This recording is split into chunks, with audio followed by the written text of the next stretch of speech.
When a proud planter's son vows to marry the black woman he loves, his tyrannical father swears, "No son of mine marries a slave."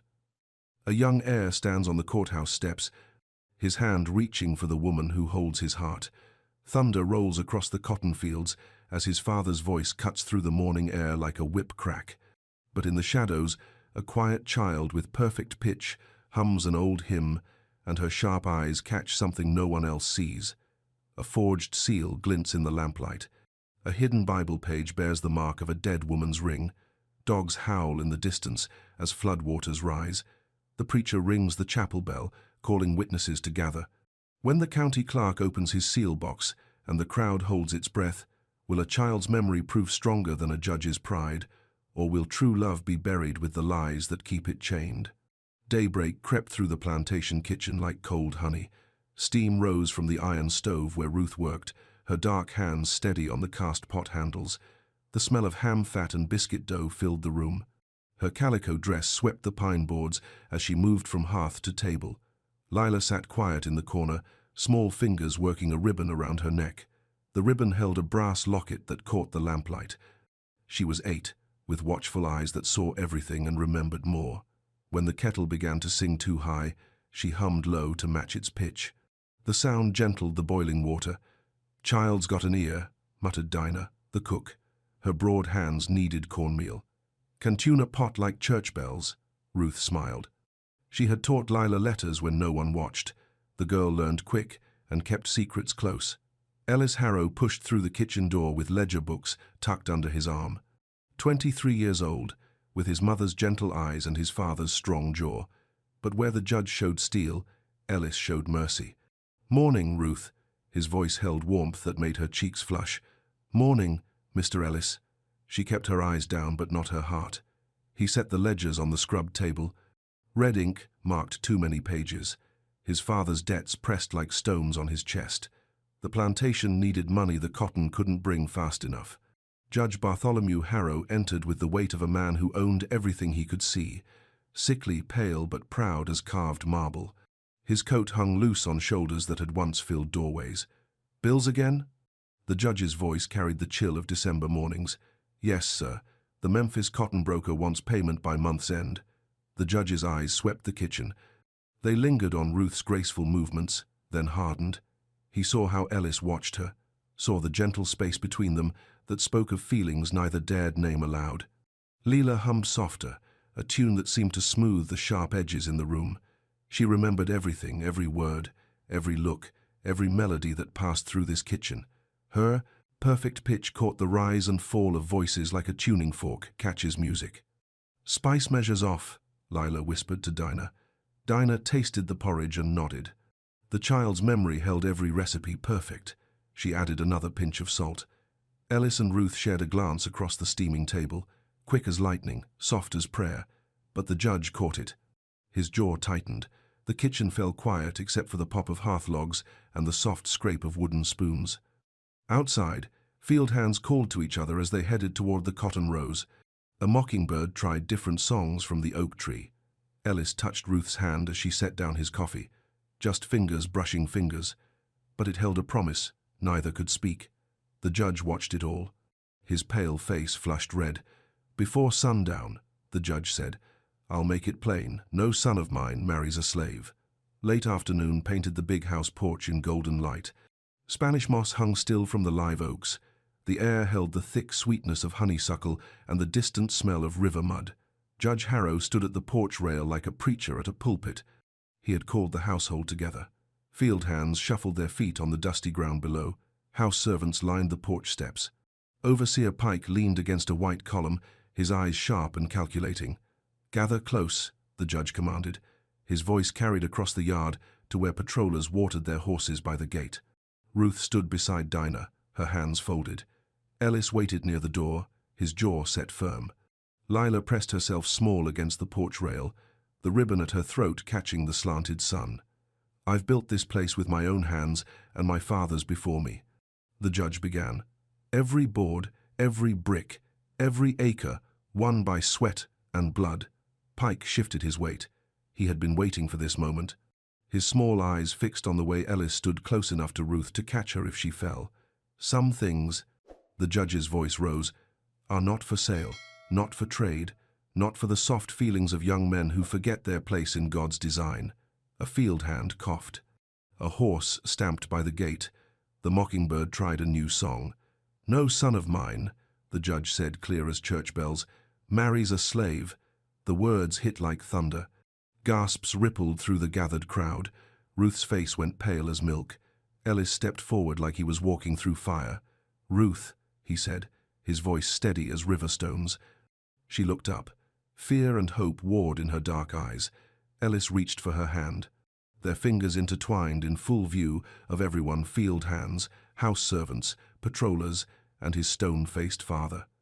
"I choose Ruth," Ellis said to the crowd, to the judge, to the wide sky above. "Free or slave, I choose her." The words rang across the yard like a bell calling people to worship.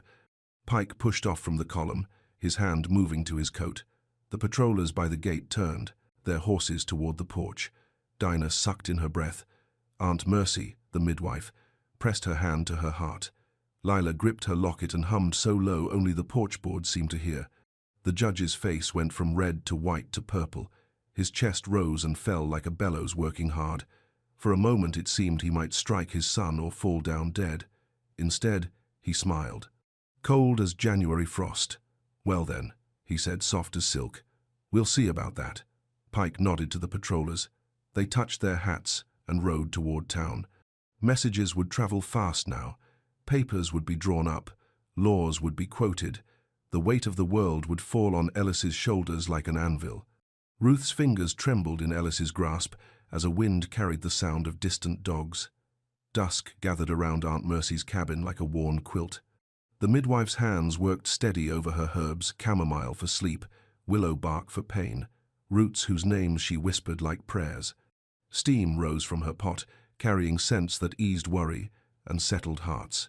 Ruth sat on a three-legged stool, her hands pressed tight in her lap. Ellis paced the small room like a caged animal. Lila sat cross-legged on the floor, her locket catching the firelight as she watched and listened. "Judge means business," Aunt Mercy said. Her voice carried the weight of 60 years seeing trouble come and go. "He's got law on his side and money behind it." "There has to be something," Ellis said. "Some paper, some document." "Child," Aunt Mercy looked at Lila, "you got the remembering gift. Ever see anything about Ruth in writing? Anything at all?" Lila closed her eyes. Her mind worked like a room full of perfect drawers, each one holding a sight or sound filed neat and clean. She saw papers stacked on the judge's desk. Bills and letters and legal documents. But something else. "The Bible," she whispered. "The late mistress's Bible." Ellis stopped pacing. "Mother's Bible?" Had writing in the edges. Tiny writing like spider tracks. Lila's eyes stayed closed, seeing into the past. "Saw it once, when I dusted the parlor. Page about mothers and daughters. Ruth's name was there, in the margin. Saw it clear. Ruth's breath caught. Mrs. Harrow was kind to me. Taught me letters before she passed. Always said I reminded her of someone." Aunt Mercy set down her stirring stick. "That Bible's likely in the attic crawl space. Been boxed up since she died." Ellis knelt beside Lila. "You sure about what you saw?" The child nodded. Her memory never failed, not for sights or sounds or the way words sat on a page. "We'll need to look," Ellis said. "Tonight, when the house sleeps." Outside, night birds called across the fields. A dog barked once, then fell quiet. The herb steam filled the little cabin with hope that felt fragile as butterfly wings. Ruth touched Ellis's hand. "If there's nothing there, there will be," he said. But his voice carried doubt like a river carries. Silt. Aunt Mercy added more wood to her fire. The flames jumped higher, throwing dancing shadows on the cabin walls. When the quarter's hymn fell to a hush, Lila slipped toward the attic steps with a lantern tucked in her apron. The attic crawlspace smelled of dust and old wood and the ghosts of roses from dried petals scattered long ago. Lila moved careful as a mouse, the lantern throwing gold circles on the slanted beams. Ellis followed close behind, his shoulders bent low to fit the tight space. Dinah waited below, humming soft to cover the sound of their footsteps. Boxes sat stacked against the far wall like sleeping animals. The late mistress's things, packed away when grief made them too hard to see. Lila's perfect memory guided her straight to the right box, third from the left, rose-carved handles. She lifted the lid. Dresses folded neat as prayers. A music box that played Barbara Allen When Wound, pearl combs for special occasions, and there, wrapped in silk the color of moonlight, the family Bible. Ellis took it gentle as he would hold a newborn. The leather cover was worn smooth by loving hands. Golden letters spelled out Holy Scripture across the front. Lila opened the lantern a hair wider. Light fell across the pages as Ellis turned them careful. Genesis, Exodus, the songs of David, the words of Jesus, there. Ruth chapter 1, verse 16, Whither thou goest, I will go. In the margin, tiny script like Lila remembered, spiderwork writing in the late mistress's careful hand. Ellis read slow, Ruth, daughter of my heart if not my blood, born free by my witness and sealed by my ring, the 15th of April, 1835. The date was real, the handwriting was real. A ring's impression pressed deep into the page beside the words the late mistress's signet ring that now gathered dust in the judge's drawer. Lila hummed low, a sound like satisfaction. Her memory had saved them all. Can this hold? Ellis whispered. If it's legal witnessed, Lila said. She touched the ring impression with one small finger. This mark's real. Seen that ring 100 times. Footsteps creaked on the stairs below. Dinah's voice rose in alarm. Someone coming up the path. Ellis closed the Bible quick. They had to move. The judge would be checking the house soon, making sure his property stayed where he put it. They crept down through shadows thick as honey. The kitchen waited quiet, but outside, horses nickered by the gate. Pike's voice carried through the night air, giving orders to men who listened with their hands on their guns. The Bible felt heavy in Ellis's coat. Heavy with hope and proof, and the weight of a dead woman's mercy reaching from the grave to save the living. But dawn was coming, and with it a public reading that would seal Ruth's fate, unless a ring and a margin note could outweigh a judge's pride and a father's power. The lantern guttered low as they slipped toward the quarters, 3 shadows carrying light into the cast. Darkness. Morning light turned the judge's fever flush to yellow wax. He lay in the great bed upstairs, his breath coming short and sharp. Sweat beaded on his forehead, despite the cool air that drifted through the tall windows. Lila stood beside the bed with a basin of cool water and a cloth soft as whispers. She had learned to gentle wild things, dogs, horses, and sometimes people whose hearts beat too fast with rage or fear. Breathe slow, she hummed, counting time like a metronome. In and out. The judge's eyes fluttered open. They fixed on her with the glazed look of fever and something else, a knowing that cut deep as winter wind. Child sings like her grandmother, he muttered. Same cursed tune. Lila kept humming, kept the rhythm steady. She had seen enough sick folks to know when the fever spoke instead of the man. Doctor. Morrison bustled into the room, his black bag in hand and his coat still damp from the morning ride. He set papers on the bedside table, prescriptions written in Latin words that danced like foreign music across the page. While he checked the judge's pulse, Lila read the words over his shoulder. Her perfect memory caught each letter, febris intermittens, quininem, dosis. But more than the words, she saw the signature. The wax seal pressed into the paper's corner, red-brown wax with a shape she knew the county clerk's official mark. The same color, the same pattern as the wax on papers the judge kept locked in his desk. The doctor packed his bag and whispered instructions to Dinah about keeping the patient cool and still. When he left, his footsteps echoed down the hall like a drumbeat marking time. Lila stayed beside the bed, humming low. The judge's breathing gentle to match her rhythm. His fever broke enough for sleep to take him, but in her memory, the Latin words burned bright, and the red-brown wax told a story she was just beginning to understand. Downstairs, Ellis waited with hands that shook like autumn leaves. The Bible sat hidden in the kitchen pantry behind sacks of meal. Ruth worked quiet at her morning tasks, but her eyes kept drifting to the window where Pike's men watched and waited. Time was running short as summer rain. The probate office sat dark after hours, but lamplight leaked through the shutters where the clerk worked late over his ledgers. Ellis crept close to the window, his heart hammering against his ribs. Inside, Mr. Yates bent over columns of figures that told the county's business in numbers and legal words. His pen scratched across the pages like a mouse in the walls. Bills of sale, property deeds, inheritance papers, all the ways that people and land and money changed hands. Ellis pressed closer to the glass. On the desk, beside the clerk's elbow, sat a wooden box filled with wax sticks of different colors: red, brown, green, blue, each one for different kinds of official business. But there, separate from the others, sat 2 sticks of red-brown wax, one darker, one lighter. The clerk reached for the lighter stick to seal a late document. Ellis's chest tightened. He had seen the judge's papers many times, helped sort them when his father's hands shook too much to hold a pen. The family documents all carried the same red-brown seal. But was it the right shade? Through the window, he watched Yates open another ledger, this one thick as a church Bible and just as sacred to those who dealt in legal matters, the master record of all debts and properties in the county. The clerk's finger traced down a column. Ellis could just make out a familiar name, Harrow, but beside it, numbers that didn't match what he knew of his father's holdings. Double entry. 2 sets of books, one debt hidden behind another. Ellis felt the blood drain from his face. His father owed more than he had admitted. Owed enough to make Ruth's freedom the collateral that kept them from losing everything. The clerk closed the ledger and locked it away. He trimmed his lamp and gathered his papers. Soon the office would be dark and empty.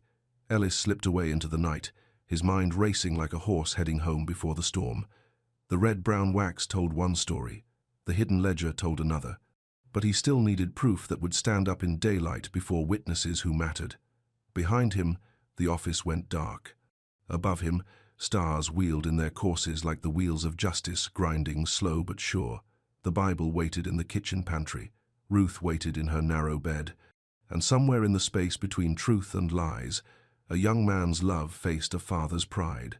River fog lay thick as cotton batting across the landing where the ferry waited.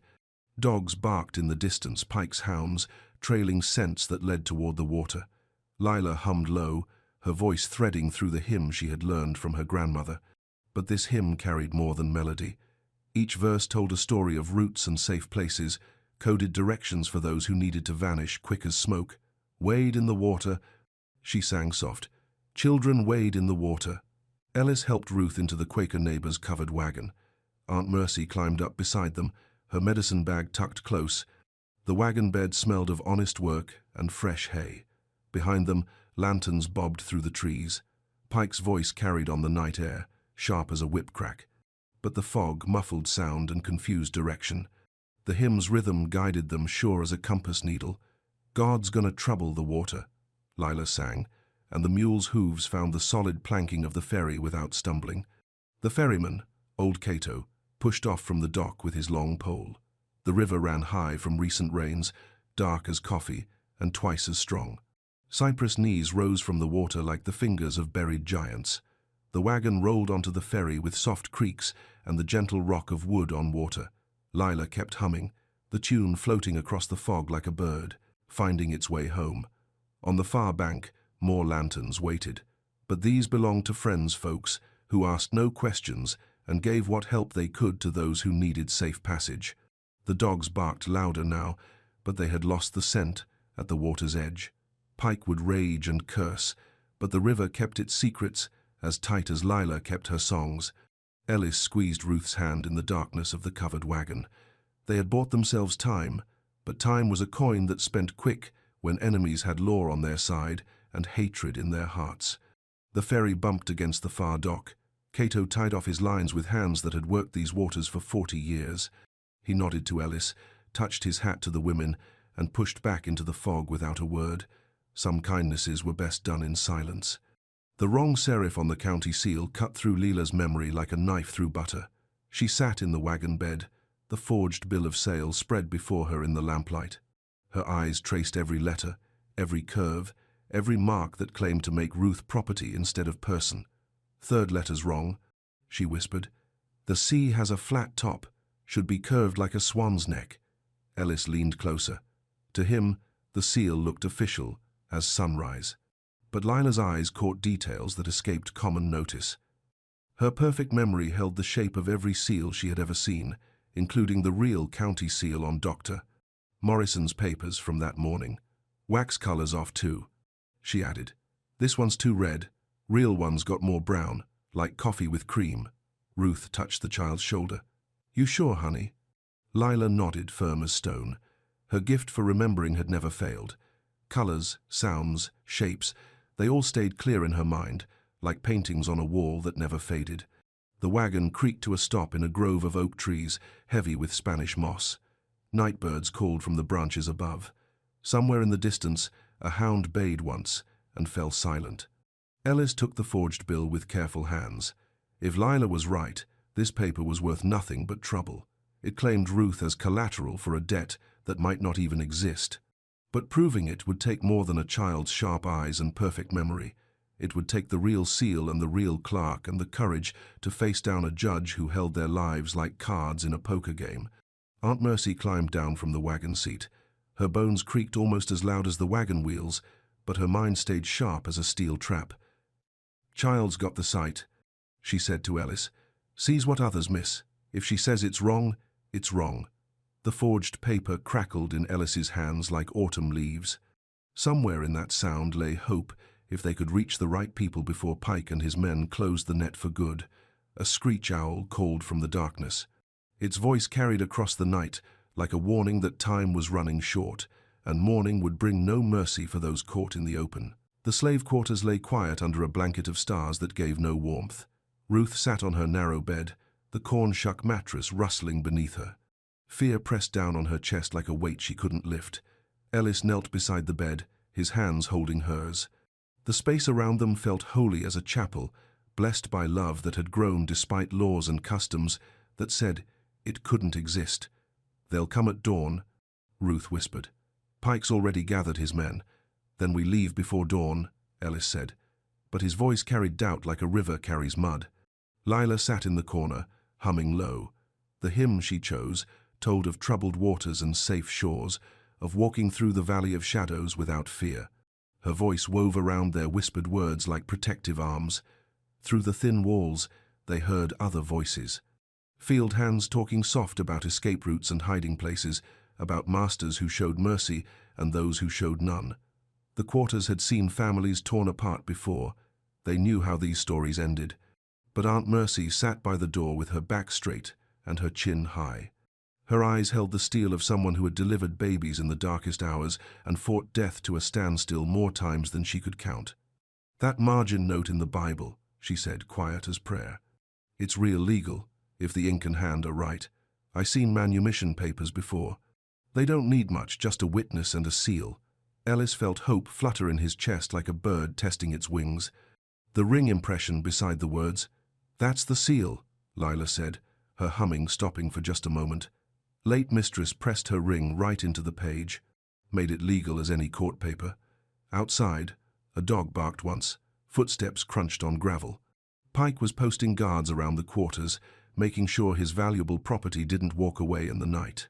Ruth lifted her chin. Fear still lived in her eyes, but something else grew beside it. Hope, fragile as morning mist but real as the hand that held hers. Ellis promised what he could promise. When this is over, we'll stand on a porch somewhere, free and together, while a preacher speaks words that make us husband and wife. The hush hymn rose around them like a blessing. Stars wheeled overhead, marking time toward a dawn that would bring either freedom or chains, but would surely bring an end to the waiting. The storm hit like God's own judgment, turning the night into a battlefield of wind and rain. Lightning split the sky in jagged lines that left afterimages burned on watching eyes. Thunder rolled across the fields like cannon fire. Lila stood at the edge of the quarters, her lantern held high. The storm gave them cover, but it also brought new dangers.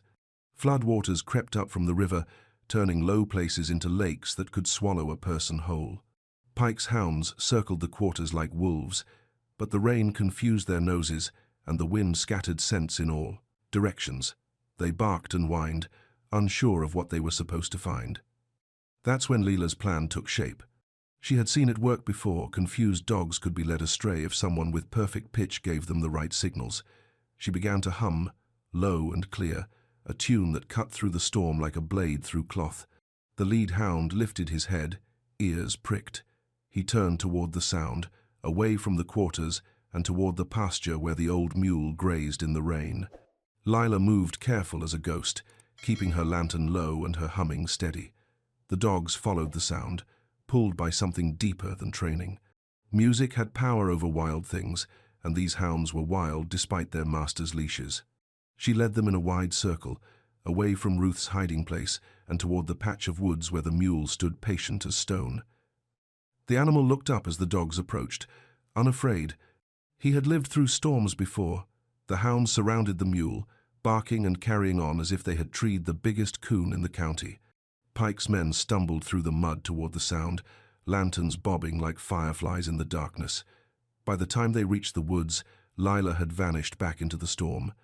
The dogs found nothing but a confused mule and their own wet disappointment. Pike cursed the rain and the darkness and his own poor luck. But in the quarters, Ruth slipped out the back way with Ellis and Aunt Mercy. They had a window of time, bought with a child's song and a mule's patience. They headed toward the chapel, where Reverend Calloway waited with the Bible and whatever courage he could muster.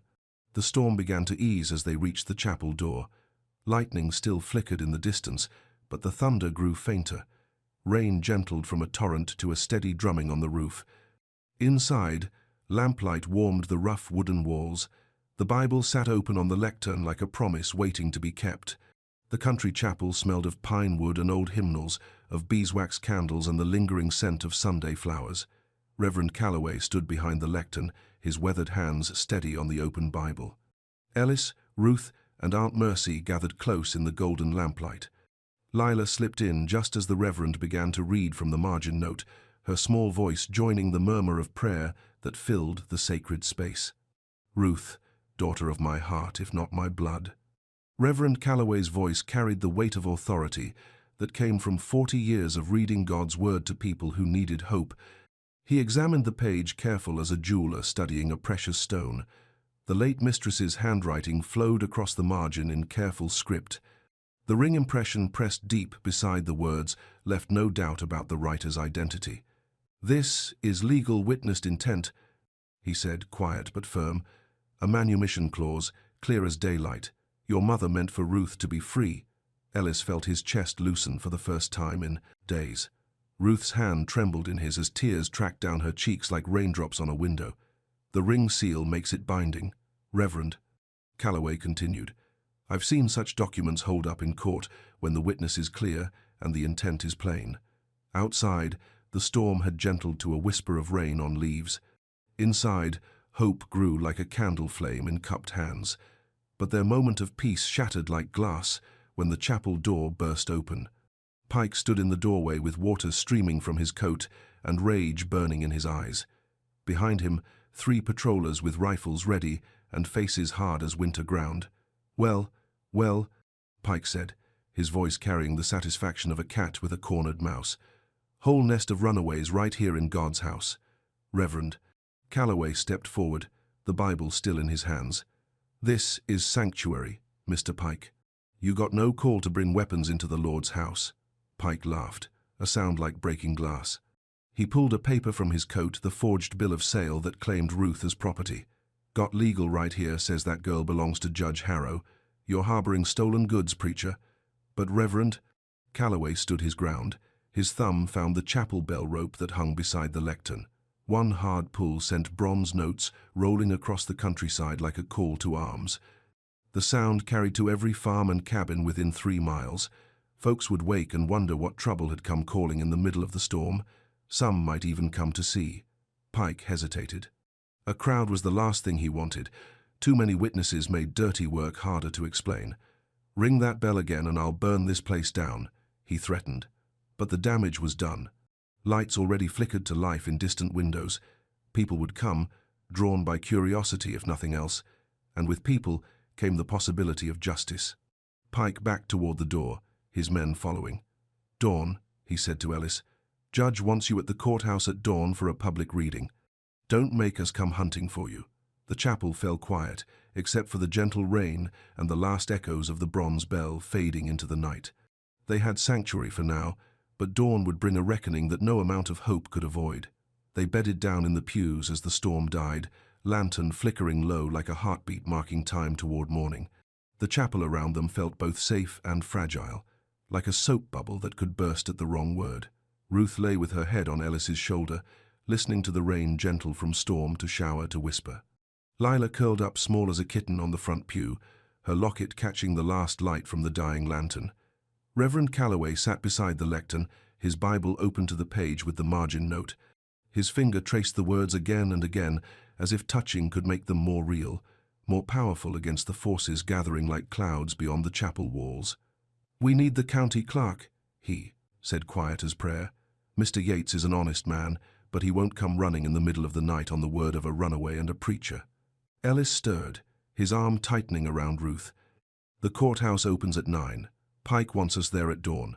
"That's the trick, Reverend." Calloway nodded. "Get you there before you're ready, before help can arrive." But Lila sat up suddenly, her eyes bright as new, pennies in the lamplight. "Dream," she whispered. "Saw a road with a leaning pine, right before a bend. Courthouse is just past that bend." The Reverend leaned forward. "Dreams from children with gifts like Lila's were not to be dismissed lightly. You see that tree clear? Clear as day. Lightning split the trunk, but it keeps on growing. Road curves left just past it." Reverend Calloway nodded slow. He knew that tree, knew that bend. It sat exactly where Lila described, just before the courthouse square. Sometimes Providence spoke through the mouths of babes. "We'll leave at first light," he decided. "Slow and careful. Give Mr. Yates time to get to his office. Give the town time to wake up." Outside, the last thunder rumbled away into the distance. Stars appeared through breaking clouds, like diamonds scattered on black velvet. The worst of the storm had passed, but another kind of tempest waited with the sunrise. Ellis felt Ruth's breathing gentle into sleep. Her trust in him pressed heavy as a stone on his chest. She had chosen to believe in margin notes and ring impressions, in a dead woman's mercy reaching across years to set her free. Now he had to prove her faith was not misplaced. First light broke like damp linen across the fields. Pre-dawn quiet settled over the chapel like a held breath. Lila woke from dreams of winding roads and leaning trees, the vision clear as daylight in her memory. She touched Reverend Calloway's shoulder and whispered what she had seen. Pine tree split by lightning, still growing. Road bends left just past it. The Reverend nodded. He knew that very tree. Stood right where the county road curved toward the courthouse square.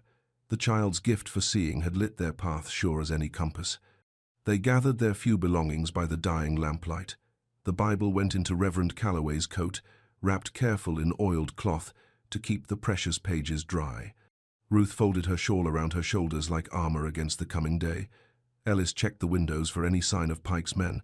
The chapel yard lay empty, except for puddles that caught the first pale light. The storm had washed the world clean, but it couldn't wash away the troubles that waited in the courthouse. "We walk slow and easy, Reverend," Calloway said. "No sense in rushing toward judgment before we're ready." They slipped out the back door as the eastern sky blushed pink. Morning mist rose from the puddles like spirits finding their way home. A mockingbird tried different songs from the oak tree, as if the world was deciding what kind of day it wanted to be. The road stretched before them, muddy from the night's rain but solid underfoot. Lila led the way with her unerring memory guiding each step.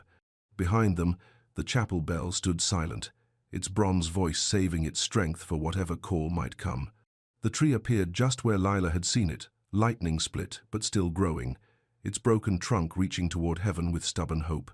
The road curved left beyond it, and there, like a promise kept, stood the courthouse with its white columns catching the early light. But they were not the only ones stirring with the dawn. Windows glowed yellow in the houses around the square. Folks would be waking soon, drawn by curiosity about the night's storms and whatever drama the new day might bring. "Reverend," Calloway touched the Bible in his coat. Paper and ink, and the impression of a ring, such small things to carry the weight of so much hope. They traveled by foot along back lanes slick with mud and morning dew. The main roads would be watched by now, but country paths offered cover among the hedgerows and cotton fields. Lila walked with her hand extended, humming low. The same mule from the night before appeared between the rows, drawn by her gentle song. He fell into step beside them, his presence masking their footprints in the soft earth. Ellis marveled at the child's way with animals.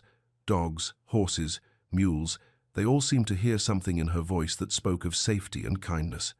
It was a gift, as rare as her perfect memory, and twice as useful. They passed a curfew post, where two tollmen argued about flood damage to the river bridge. Their voices carried across the morning air, sharp with the kind of irritation that came from spending a wet night outdoors.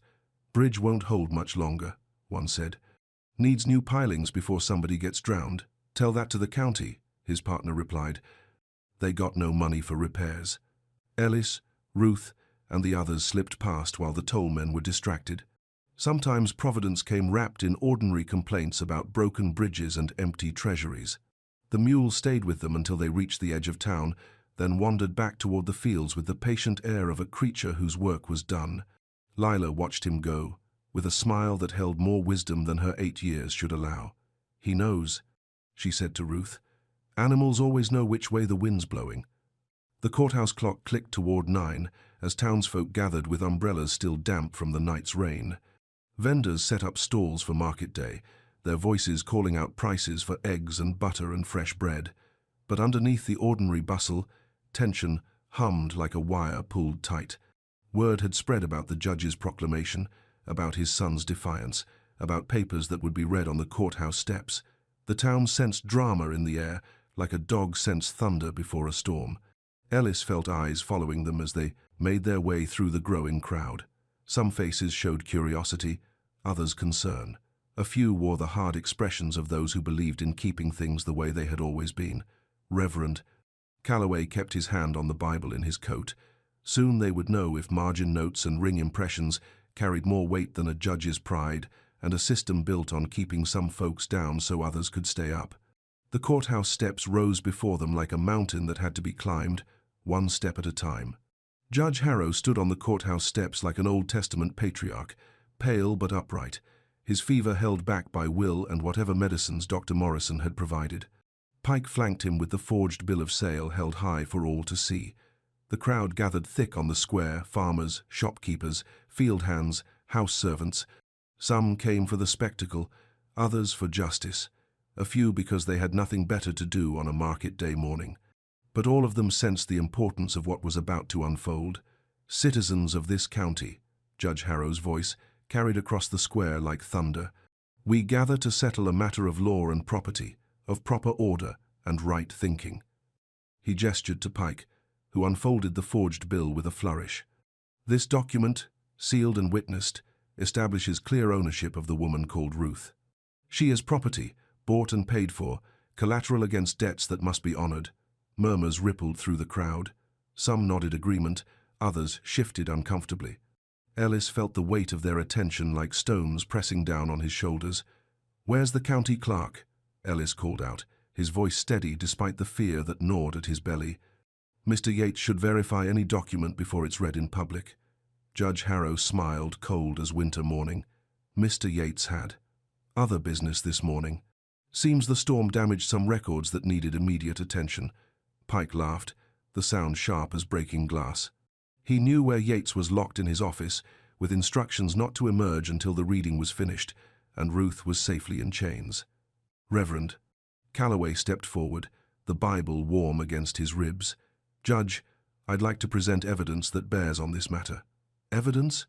Judge Harrow's eyes glittered with fever and something darker. "From a backwoods preacher? I think not." The crowd pressed closer, sensing the drama building like storm clouds on a summer day. Ellis reached for Ruth's hand, their fingers intertwining in full view of everyone gathered. But before the judge could speak the words that would seal Ruth's fate, bootsteps echoed across the square. Heavy, measured, the sound of authority arriving whether it was wanted or not. "Mr." Yates appeared with a heavy ledger under one arm and a box of seals in his other hand, his assistant clerk following close behind. His face wore the expression of a man who had spent the morning locked in his office and wasn't happy about it. "Afternoon, Judge," he said, pleasant as sunshine. "Heard there might be some documents that need official verification." The crowd held its breath. Ellis felt hope flutter in his chest like a bird testing its wings. Providence, it seemed, sometimes came wrapped in the righteous anger of a clerk who didn't like being locked up like a criminal. "Mr." Yates set his ledger and seal box on a table that appeared as if by magic, carried by helpful hands from the crowd. The county clerk was a precise man who took his duties serious as gospel truth. "Now then," he said, adjusting his spectacles, "let's see what papers we're discussing this fine morning." Pike held out the forged bill like a prize trophy. Yates took it gentle, his experienced eyes scanning the document with the attention it deserved. "Interesting," he murmured. He opened his seal box, revealing rows of wax sticks in different colors: red, brown, green, blue, each one used for different types of official business. "Lila," he called to the child who stood pressed against Ruth's side. "Come here, honey. You got sharp eyes." The little girl approached, careful as a deer coming to water. Her locket caught the morning light as she leaned forward to study the seals in their neat rows. "Third from the left," she whispered, pointing to a seal with a tiny nick on its handle. "That one's got the right shape. Used it for the real papers." Yates lifted the seal she had chosen, examining the small flaw that marked it as his personal tool. "That's right, child. Good eye." He selected a stick of red-brown wax, warming it over a small flame his assistant provided. The wax melted to exactly the right shade, darker than what Pike's paper showed, richer in color like coffee mixed with cream. "Wax color's wrong on this bill," Yates announced to the crowd. "See the difference? Real county seals use this shade here. That paper's got wax that's too red, too bright." Murmurs swept through the gathered folks. Even those who couldn't read could see the difference in color when the two samples sat side by side. But Yates wasn't finished. He took out a magnifying lens and bent over the forged document like a jeweler examining a stone. "Serif's wrong too," he said loud enough for all to hear. "Letter, sin the seal should curve like a swan's neck. This one's flat as a board." Pike's face went from confident to worried to angry red. "Now see here, clerk. That document came from your own office." "No, sir, it did not." Yates's voice carried the authority of 40 years, keeping the county's records straight. "I know my own hand, my own seals, my own wax. This paper's a forgery, plain as the nose on your face." Reverend Calloway stepped forward with the Bible in his hands. "Mr. Yates, I'd like you to examine another document, something that might shed light on this whole matter." He set the Bible on a ribboned pad that someone had produced from the crowd. The book fell, open to Ruth chapter 1, where the margin note waited in the late mistress's careful script. The crowd leaned forward like flowers turning toward the sun, sensing that the real revelation was about to begin.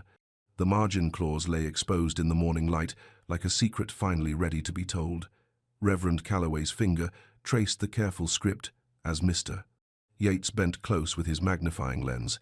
"Read the margin," Reverend Calloway said, his voice steady as bedrock.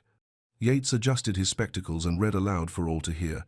"Ruth, daughter of my heart if not my blood, born free by my witness and sealed by my ring, April 15, 1835. The crowd stirred like wind through wheat. The date was clear, the handwriting unmistakable. But more than that, pressed deep beside the words, was the impression of a ring, the late mistress's signet ring, that had sealed the family's important papers for 20 years. Yates examined the impression with the care of a man who knew that details mattered. The design was clear, a rose surrounded by thorns, the Harrow family symbol that appeared on all their legal documents. "Ring matches perfectly," he announced. "Same size, same design, same depth of impression. This mark was made by Mrs. Eleanor Harrow's personal seal." He reached into his coat and produced a small book filled with samples of wax and ink used in official documents over the years. "See here," he said, pointing to a page dated 1835. Red-brown wax batch from that year, used for the most important family papers. The wax sample matched the color of the ring impression perfectly. Not the bright red of Pike's forgery, but the deep, rich brown that marked authentic documents from the county clerk's office. But Judge Harrow wasn't finished fighting. He swayed on the courthouse steps, his fever returning with the stress of seeing his careful plans crumble like old paper. "Womanly scribble," he said, his voice cracking like ice in spring. "My wife had no authority to free anyone. The law," Yates interrupted, "recognizes properly witnessed manumission documents. This margin note, sealed with the family ring and dated clear, constitutes legal intent to free. It would hold up in any court in the state." Pike backed away from the table, his hand moving toward his coat where a pistol waited. But the crowd pressed closer, their faces showing the kind of righteous anger that came when folks realized they'd been lied to. Ellis stepped forward, Ruth's hand firm in his. This was the moment that would define their lives, the space between fear and hope where courage lived. Judge Harrow sways, breath ragged, as rain lets up and sun lances through. The judge staggered like a man walking on a ship's deck in rough weather. His fever had returned with doubled force, and the morning light seemed to hurt his eyes. But more than sickness troubled him, the sight of his late wife's handwriting, the memory of promises he had chosen to forget. Lila stepped forward, her small voice rising in the humming tune she had used to calm his breathing before. The same rhythm, the same gentle cadence that had eased his fever in the big house bedroom. The crowd fell quiet, caught by the strange beauty of a child's song rising above the harsh words and legal arguments. Even Pike stopped reaching for his pistol, held by the hypnotic pull of perfect pitch calling to something deeper than anger. Judge Harrow's breathing slowed to match the rhythm, his wild eyes focused on the Bible, on the ring impression that caught the morning light like a star fallen to earth. "Eleanor," he whispered, his voice breaking like a boy's, "she made me promise." The words carried across the silent square. Folks leaned forward to catch them, sensing that truth was finally ready to speak after years of hiding in shadows. "Promise what?" Reverend Calloway asked, gentle as a father confessing a frightened child. The judge's pale hand trembled as he pointed to the margin note. "She was dying, called me to her bedside, made me swear on this very Bible that Ruth would be free when she came of age." Tears tracked down his fever-flushed cheeks. "But the debts, the plantation. I needed the money the girl represented. So I forgot the promise. Let Pike forge papers to keep her enslaved." The confession hit the crowd like thunder on a clear day. Some gasped, others murmured prayers. A few of the harder men nodded as if they understood the weight of debt that could make a man forget his honor. Pike tried one last time to salvage his position. "Judge, you're sick. The fever's got you talking foolish." "No, Judge." Harrow's voice found strength from somewhere deep inside. He looked at his son, at Ruth, at the Bible with its damning evidence. "Foolish was thinking I could bury my wife's mercy and live with the ghost of it." He turned to the crowd, his voice carrying across the square like a bell, tolling the end of one age and the beginning of another. "I release all claim to the woman called Ruth. She is free, as my wife intended, as God and justice demand." Lila's humming gentled to a whisper, then faded to silence. The judge's breathing steadied as the crowd held its breath, waiting to see what would happen next. Ellis turns to Ruth, palm open, the square holding its breath. Ellis turned to Ruth with his heart laid bare as an open book. The courthouse square fell silent as a church during prayer, every eye fixed on the young man whose love had defied law and custom and his father's iron will. Ruth stood straight as a pine tree, her dark eyes bright with tears that held both joy and disbelief. Freedom was a word she had dreamed but never dared to speak aloud. Now it rang across the square like church bells, calling souls to worship. "Ruth," Ellis said, his voice carrying to every corner of the gathered crowd, "will you be my wife? Not as property to master, but as woman to man, equal before God and these witnesses?" Reverend Calloway stepped forward, the family Bible still open in his hands. "If it please the court and the company gathered, I'd be honored to offer a blessing that binds what fear tried to sever." "Mr. Yates reached for his official stamp and a sheet of clean parchment. "I'll draft the manumission papers right here, right now. Make it legal as sunrise, with all these folks as witnesses." The crowd pressed closer, sensing they were watching something rare and precious, love triumphing over law, mercy defeating pride. Even the hardest hearts among them felt moved by the courage it took to stand against a world that said such things couldn't be. Ruth looked at Ellis with eyes that held all the love she had carried in secret for so long. She saw in his face the same hope and fear and desperate tenderness that lived in her own heart. "Yes," she whispered, then louder so all could hear. "Yes, I'll be your wife." Reverend Calloway raised the Bible high for all to see. "By the authority vested in me by God and the county, and by the witness of these good people, I pronounce you husband and wife in the sight of heaven and earth." Mr. Yates stamped the manumission papers with his official seal, the real one, the right color, the proper serif on every letter. "Ruth Harrow," he said, writing her new name with careful strokes, "you are free, and these papers prove it legal." The crowd erupted in cheers and applause that rolled across the square like thunder. Some folks threw their hats in the air, others wiped tears from their eyes. All of them knew they had witnessed something they would tell their grandchildren about someday. Pike slipped away through the crowd, his schemes crumbled to dust. Judge Harrow sat heavily on the courthouse steps, exhausted but somehow lighter, as if a weight he had carried for years had finally been lifted from his shoulders. Ellis and Ruth held each other while the celebration swirled around them like a river of joy. Lila smiled and hummed her gentle tune, the ribboned locket at her throat catching the sunlight that broke through the last of the morning clouds. The hymn rises softly as umbrellas close and sunlight warms the wet stone. The plantation kitchen at daybreak glowed golden as honey, steam rising from Dinah's coffee pot and the smell of biscuits filling the warm air. But everything had changed since yesterday's courthouse miracle. Freedom sat at the table now, drinking from tin cups and speaking its name aloud. Ruth bent over the family Bible, its pages spread on the scrubbed pine table like a map of mercy. Lila sat beside her, small finger tracing letters as Ruth taught her to read the sacred words. "In Ruth 1:16, Ruth said soft, "See how the letters make the sound? Whither thou goest, I will go." Lila's perfect memory caught each letter's shape and sound. She had learned numbers from watching Dinah measure spice. Now she would learn letters from the woman who had gained her freedom with the help of a child's sharp eyes and faithful heart. Ellis sat across from them, the manumission papers spread before him like precious treasure. Mr. Yates had written them careful and legal, with seals and ribbons that would hold up in any court from here to the state capitol. "Free papers," Ellis said, still marveling at the words. "Ruth Harrow, born free and legally wed." He touched the signatures that made it real, the county clerk's careful hand, Reverend Calloway's flowing script, his own name written bold beside Ruth's. Dinah hummed while she worked, her broad hands kneading dough for the day's bread. She had seen many changes come and go, but this morning felt different. This morning felt like the first page of a story that might have a happy ending. Through the window, they could see the big house, where Judge Harrow lay recovering from his fever and his long night of truth-telling. Dr. Morrison had come and gone, leaving bitter medicine and gentle instructions about rest and reflection. Lila held up a cup of the cooled tonic, dark as coffee and twice as bitter. "For the judge," she said, "help him sleep peaceful."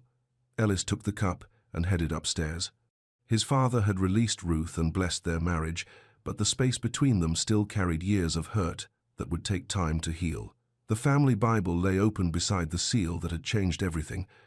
Sunlight streamed through the kitchen window, warming the pages where a dead woman's mercy had reached across years to set the living free. Outside, birds sang the morning into being. A mockingbird tried different songs from the oak tree, as if the world itself was learning new melodies. Ruth's voice rose soft as she read to Lila from the Psalms. "Weeping may endure for a night, but joy cometh in the morning." Judge Harrow lay still as carved marble in the great bed, his fever finally broken and his breathing easy as a sleeping child's. The bitter medicine had done its work, but more than that, the weight of carrying lies had lifted from his chest like a stone rolled away. Ellis set the cup on the bedside table and sat in the chair where Lila had hummed his father to peace just yesterday morning. So much had changed in the space between one dawn and the next. "Son," the judge whispered without opening his eyes. "Yes, sir. Your mother would be proud." The words came soft as dust settling. "Proud you had courage I lost somewhere along the way." Ellis felt his throat tighten. His father had never been free with praise or gentle with affection, but sickness and truth-telling had worn away some of the hard edges, leaving something more human underneath. "The plantation's in debt beyond saving," Judge Harrow continued. "But there's enough to give you and Ruth a start somewhere new, somewhere the past can't follow." Through the tall windows, morning light painted the room gold and peaceful. The same light that had witnessed a courthouse miracle now blessed a father's surrender to his son's better wisdom. "Where will you go?" the judge asked. Ellis had been thinking about that question since yesterday. West, maybe. Kansas Territory. Heard they need farmers willing to work hard and start fresh. His father nodded slow. Take the girl, Lila. She's got gifts that shouldn't be wasted. See, she gets proper schooling. Yes, sir. Judge Harrow opened his eyes then, pale as winter sky but clear for the first time in years. Tell Ruth. Tell her Eleanor's spirit rests easier now. The promise is kept. Ellis squeezed his father's hand, feeling forgiveness flow between them like water finding its level. Some wounds took time to heal, but healing had begun. Downstairs, voices drifted up from the kitchen, Ruth reading scripture, Lila asking questions, Dinah humming hymns that spoke of troubles past and blessings yet to come. The judge closed his eyes and smiled. The house felt lighter somehow, as if secrets kept too long had finally found their way to the light. By afternoon, the kitchen had become a planning room, where the future took shape, one decision at a time. Ruth spread papers on the table, manumission documents, marriage certificate, letters of reference from Reverend Calloway and Mr. Yates. Ellis had drawn a rough map showing the route west to Kansas Territory, where land could be claimed by those willing to work it. The railroad reached part of the way, then wagon roads led across prairies that stretched wide as the sky. Take me 3 weeks to settle affairs here, Ellis said. Sell what we can, pay what debts are possible. Mr. Beale says his wagon train leaves the 1st of October. Lila sat at the table with her primer, sounding out words with Ruth's patient help. Her perfect memory made learning quick as summer rain, but she savored each new word like candy. Can I bring my locket? She asked when talk turned to what they could carry west. Course you can, honey, Ruth said, touching the ribbon at the child's throat. That locket's part of your story now. Aunt Mercy knocked at the kitchen door, her medicine bag in hand, and her weathered face bright with satisfaction. Heard the news, she said. Whole county's talking about yesterday's doings. She set her bag on the table and pulled out a small bundle wrapped in oiled cloth. Something for your journey, she said to Ruth. Seeds from my herb garden, chamomile for peace, willow bark for pain, sage for wisdom. Ruth accepted the bundle with hands that trembled slightly. Freedom still felt fragile as butterfly wings, something that might disappear if she moved too quickly or spoke too loudly. You'll be all right, Aunt Mercy said, reading the fear that lived beneath the joy. Got each other now, got papers that say so legal. That's more than most folks ever have. Through the window, the afternoon light slanted golden across the cotton fields.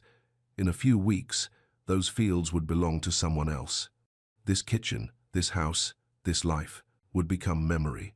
But memories could be good things when they held the right stories. Yesterday's miracle would travel with them wherever the road led, proof that love and courage could overcome law and custom when backed by heaven's own justice. Dinah began humming again, the sound weaving around their conversation like a blessing. The tune spoke of journeys ending and new ones beginning, of promises kept and hopes fulfilled. Time for that tonic, she said to Ellis. Your father needs his rest if he's going to mend proper. Ellis took the bitter cup and headed upstairs, carrying medicine for the body and forgiveness for the soul. Evening came soft as silk across the plantation, painting the sky in shades of rose and gold. The big house stood quiet, its windows glowing warm with lamplight. In the kitchen, plans took final shape for a journey that would carry them far from everything they had known.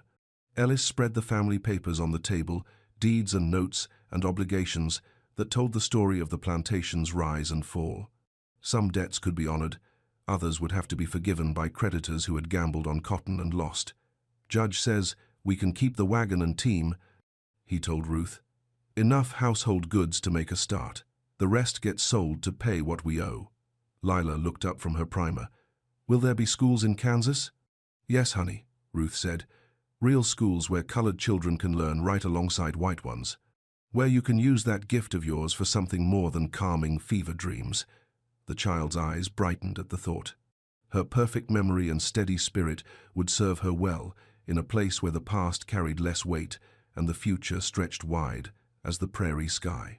Reverend Calloway arrived as the last light faded, his Bible tucked under his arm and his face wearing the satisfaction of a job well done. Came to check on my newest married couple, he said with a smile that warmed the kitchen like extra wood on the fire. He set his Bible on the table beside the open family Bible. 2 books, he said, one that holds the law of God, one that holds the proof of mercy. Together they changed the world for 3 people, maybe more. Ruth touched the margin note that had set her free. The late mistress's careful handwriting looked fragile as spiderwork in the lamplight, but it had proved stronger than chains and legal documents and a judge's pride. Mrs. Eleanor knew, she said soft. Somehow she knew this day would come. Mothers often do, Reverend. Calloway replied. They see further than the rest of us, love deeper than seems possible. Ellis reached across the table to take Ruth's hand. Their wedding rings caught the lamplight simple bands that Mr. Yates had procured from the jeweller's shop, blessed on courthouse steps before the whole town. 3 weeks, Ellis said. 3 weeks to close one life and open another. Outside, night birds called across the fields. A hound bayed, once in the distance not Pike's dogs, for Pike had left the county that very morning, his schemes in ruins and his reputation destroyed. Just some farmer's dog announcing the night to anyone who cared to listen.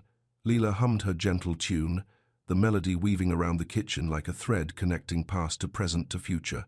Her locket caught the light as she bent over her letters, each one a building block for whatever story she would write in the years to come. The lamp flame flickered but held steady, casting golden light on the faces gathered around the table. Tomorrow would bring new challenges, but tonight held peace and the promise of better days ahead. 3 weeks later, daybreak found them loading Mr. Beale's covered wagon with everything they owned and everything they hoped to become. The wagon bed smelled of fresh canvas and seasoned wood, of dreams packed careful in trunks and bundles. Lila sat on the wagon seat with her primer open and her locket bright at her throat. She had learned to read whole sentences now, her voice clear and proud as she practiced from the family Bible, and Ruth said, "Entreat me not to leave thee." She read slow and careful. "For whither thou goest, I will go." Ruth smiled and brushed a gentle hand across the child's hair. Reading had become their morning ritual, a way of claiming each new day with words that spoke of journeys and loyalty and love that survived all trials. Ellis finished loading the last of their belongings, clothes and tools and books, Ruth's herb collection and Lila's growing store of memories. The manumission papers rode safe in an oiled pouch next to his heart, proof that their freedom was real and legal and backed by the county's official seal. Judge Harrow appeared on the front porch, leaning heavy on a walking stick but upright and clear-eyed. His fever had passed, taking with it years of bitter pride and twisted thinking. What remained was older and frailer but somehow more human. "Son," he called to Ellis, "word with you before you go." Ellis walked to the porch, feeling the weight of goodbye settling on his shoulders. This house had been his whole world for 23 years. Now it belonged to the bank and to creditors and to whoever could make the cotton grow profitable again. His father held out a small leather pouch that clinked with the sound of coin. "Not much," he said, "but it's honest money, earned fair and free of debt. Use it well." Ellis took the pouch, feeling the solid weight of silver dollars against his palm. "Thank you, sir." Judge Harrow looked past him to where Ruth helped Lila down from the wagon. "Take care of them," he said. "They're good people who deserved better than they got from this world." "I will." The old man's eyes were bright with unshed tears. "Your mother would be proud," he said again. "Proud you chose mercy over money, love over law." Ellis embraced his father then, feeling forgiveness flow between them like water, finding the sea. Some hurts never fully healed, but this morning held peace enough for new beginnings. "Mr. Beale called from the driver's seat of the lead wagon. "Time to move out. Kansas Territory's waiting for nobody." Ellis climbed up beside Ruth and Lila as the wagon train rolled forward. The wheels creaked on their axles, a rhythm that would carry them hundreds of miles toward whatever future they could build with their own hands.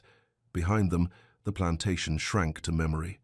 Ahead, the road stretched wide and welcoming, under an October sky that promised fair weather for traveling. Lila opened her primer and began to read aloud, her clear voice rising above the wagon wheels.